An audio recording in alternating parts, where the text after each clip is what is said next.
Magandang araw mga itlog. Nandito naman po tayo sa ating maliit na farm, PG's Excellent Farm. Sa ngayon po, tingnan lang po natin yung ating farm dahil may nasira po dito. Pero bago po yan mga kaitlog,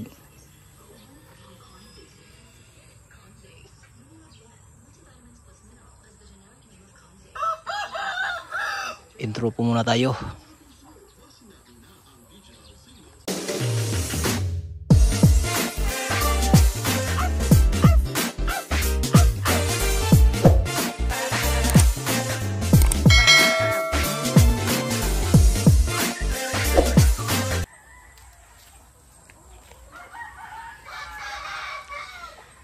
Yung ating cages po mga itlog na sira po dito po sa ating layer building number 2. Yan po yung mga cages, bali yung stand po niya bumigay, kaya kailangang ayusin. Tingnan po natin sa loob mga kaitlog.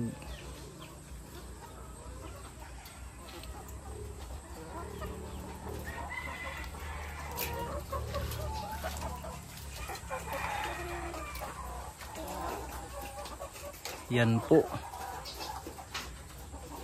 Ito po yung layer building number 2. Dito po nakalagay yung ating mga bagong manok. Yung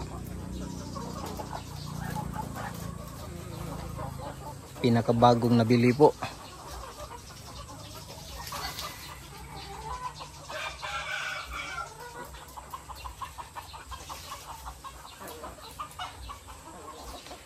Siguro next week ayusin na po to.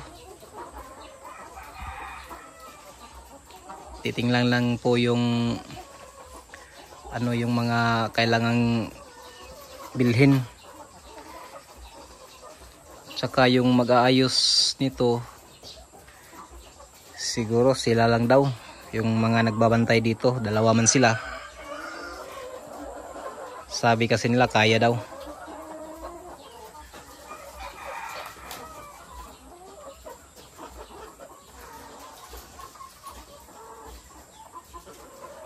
Yung nakalagay po dito na manok, decal white, yung pinakabagong nabili.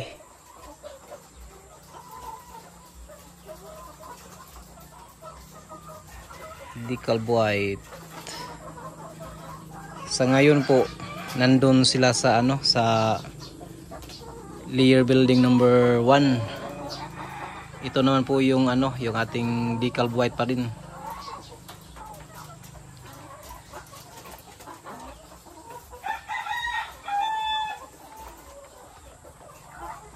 So far yung nito, yung stand niya okay pa naman.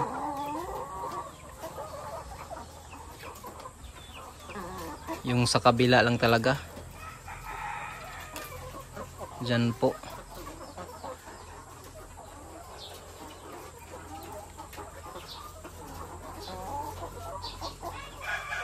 Pati yung sa tubig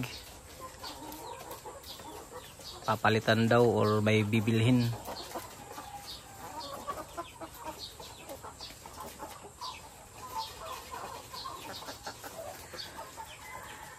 Lahat po ng manok dito nandun po sa sa layer building number 1. At tingnan po natin yung layer building number 1 kasi yung building na yun po, yung mga cages niya parang matagal na yun.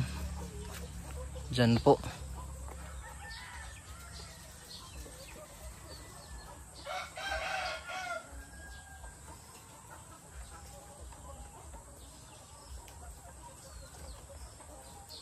Tara, puntahan po natin mga kaitlog. Dito po tayo sa layer building number 1 mga kaitlog.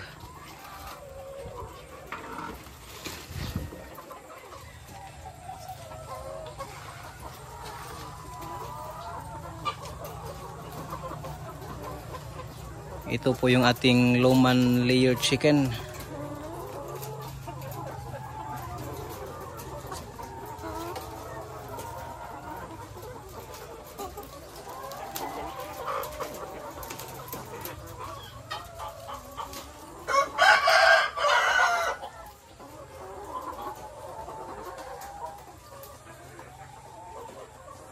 At yung iba nating mga manok mga itlog, yung ano, yung sa layer building number 2 na nasira. Ito na po yung iba.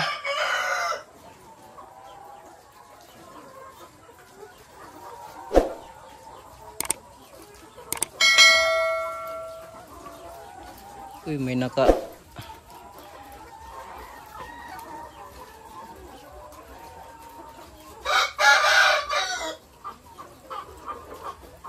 dito na lang po sila pinagkasya-kasya.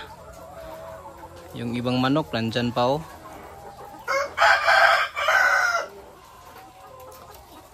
May isa pa na nakawala.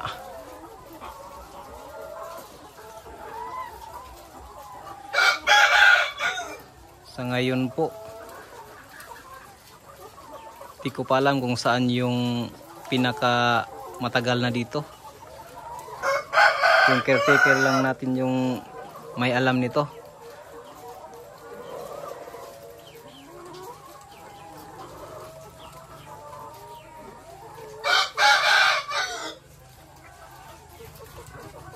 Ito po yung sitwasyon natin ngayon. Yung nasira yung ating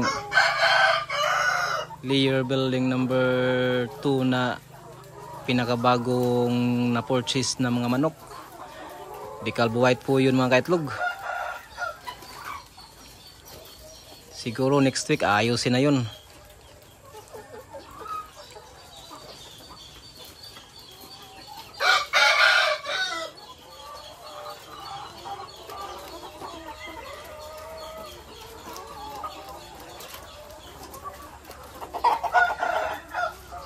So ngayon ko po lang to na bisita mga kaitlog. Mula nang masira.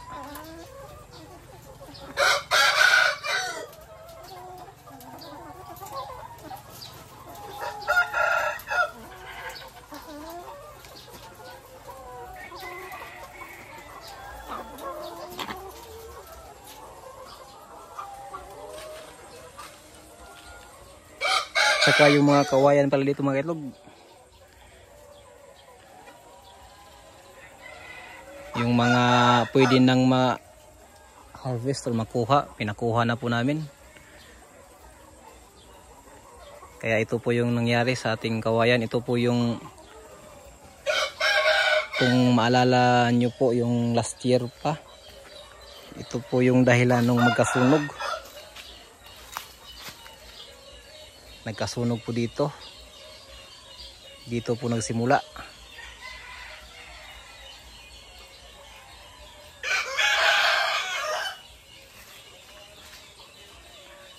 So yan lang po yung ating update mga kaitlog. Don't forget to subscribe. Salamat!